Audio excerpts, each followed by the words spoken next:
and we bow to him, and we give reverence and honor to the true king, but no man is king.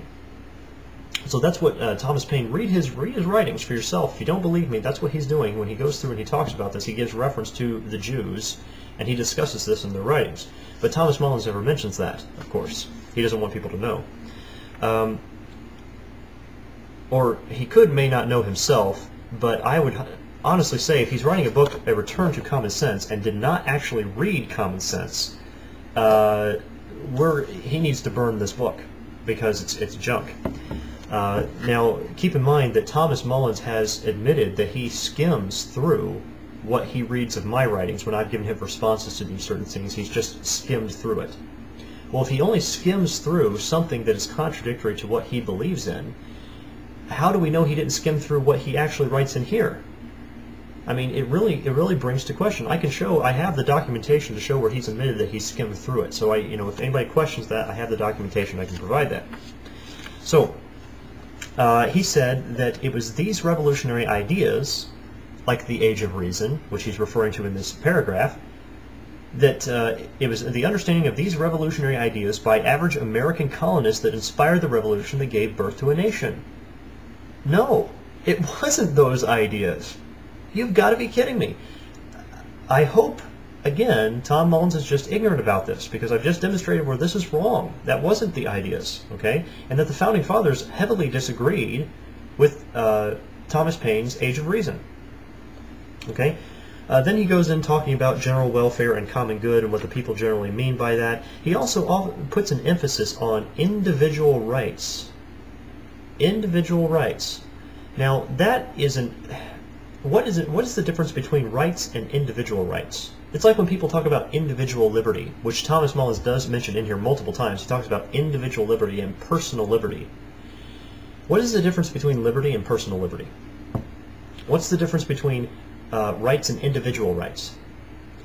Putting that adjective on there implies that one person's rights is different from another person's rights, and one person's liberty is different from another person's liberty. That is not true at all. If you're going to have a standard that is absolute, which would be required, if you're going to have that everybody is equal, you have to have them created equal, first of all, and we'll get to that in just a second. But if you're going to have rights at all, and these are equal rights, then you have to have an absolute standard of what these rights are. Well, the only absolute standard, and I've told people this time and time again, I don't think people listen to me, the only absolute standard that man will ever determine is that man can never determine an absolute. Bottom line. So, then he goes on to start quoting the Declaration of Independence. Okay. Now, one thing I have to note here that Thomas Mullens writes, he said, our founders believed that each individual was born with natural unalienable rights. Wrong, Tom. They did not believe this. They knew it. Because if anybody wants to go to a copy of the Declaration of Independence, I want you to scan through that and find the word belief or believe. You will not find it in there once. It's never stated. They state this is the truth. And in fact, they said these are self-evident truths. And this is where he starts to quote this. Now, he quotes from the Declaration saying, we hold these truths to be self-evident, that all men are created equal, that they are endowed by their Creator with certain unalienable rights. Okay? When they say we hold these truths to be self-evident, the following, they said, to be self-evident, comma, the following is going to be what they consider to be self-evident. So number one, that all men are created equal, and number two, that they are endowed by their Creator with certain unalienable rights. Okay? But the Creator is necessary for these. If you take out the Creator, how can men be equal if there is no Creator? Let's say that evolution was true. Just for the sake of argument. Let's say evolution was just the truth, the atheists are correct, and there is no Creator. How can you possibly be equal?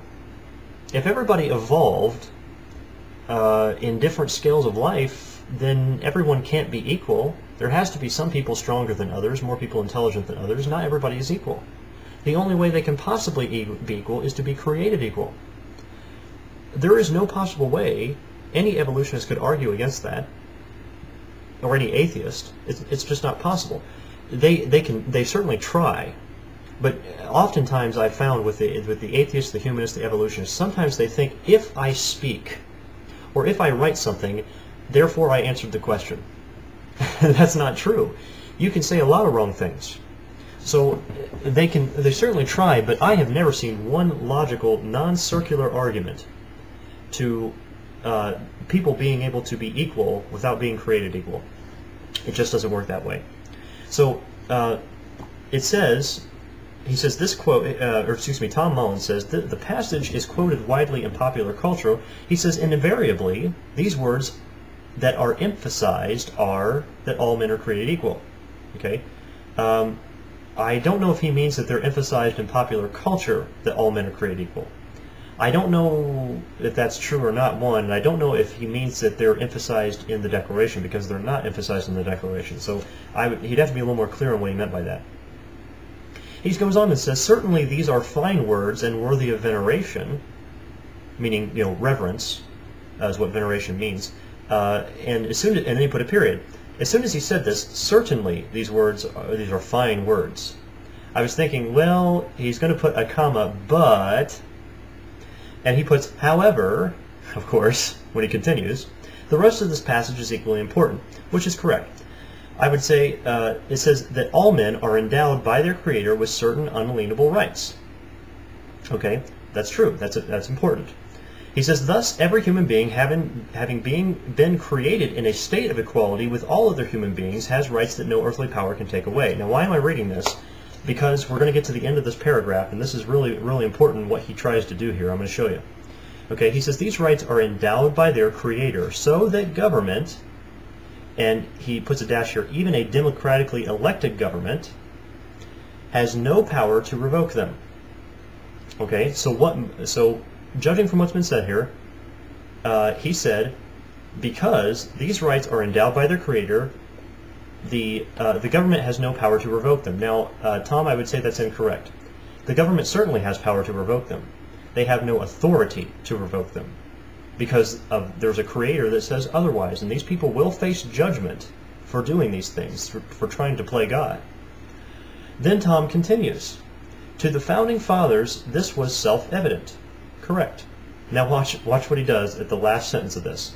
He says it was true based purely on man's existence itself. Tom, no. You just wrote a bunch of stuff about the Creator and then skipped him. You said that it was true, it was evident to them, purely based on man's existence. No. Read that in the Declaration carefully. It was self-evident that there is a Creator. The Creator's existence, not man's existence. It doesn't talk about man's existence. It talks about the Creator creating man and creating us equally. And then he goes on, this is just atrocious. He goes on to say this idea is drawn directly from the philosophy of John Locke. Okay? Who wrote? Now, if he talks about what John Locke really wrote, the principles John Locke wrote in his 2 treatises on government, then I would agree. But what he states something completely different. Now watch what he does. Well, first of all, let me go in here to John Locke. I think it'd be a good idea to start with this first. This is a quote from John Locke in his 2 treatises on government. Okay, 2 treatises on government. John Locke said, "The law of nature." Now he capitalized capital L law, capital N nature. The law of nature stands as an eternal rule to all men, legislators as well as others. The rules that they make for other men's actions must be conformable to the law of nature, capitalized again, i.e. to the will of God. Now why would John Locke write that? Well, because it makes perfect sense. There is a law handed to us by God, and that's the law which we abide by. Man cannot determine a law without a majority opinion rule. So basically, you're going to be fighting democratically no matter what, and it'll be an endless argument. And the majority can vote for something completely wrong. Even Tom wrote that in this first chapter, that the majority can vote on something that can be absolutely completely wrong, and you cannot, so it really cannot be relied on. A democracy type of government can't be relied on for that reason. He writes that in here. But yet at the same time, Tom Mullens will argue from majority opinion, and I will show you where he does it here in just a moment.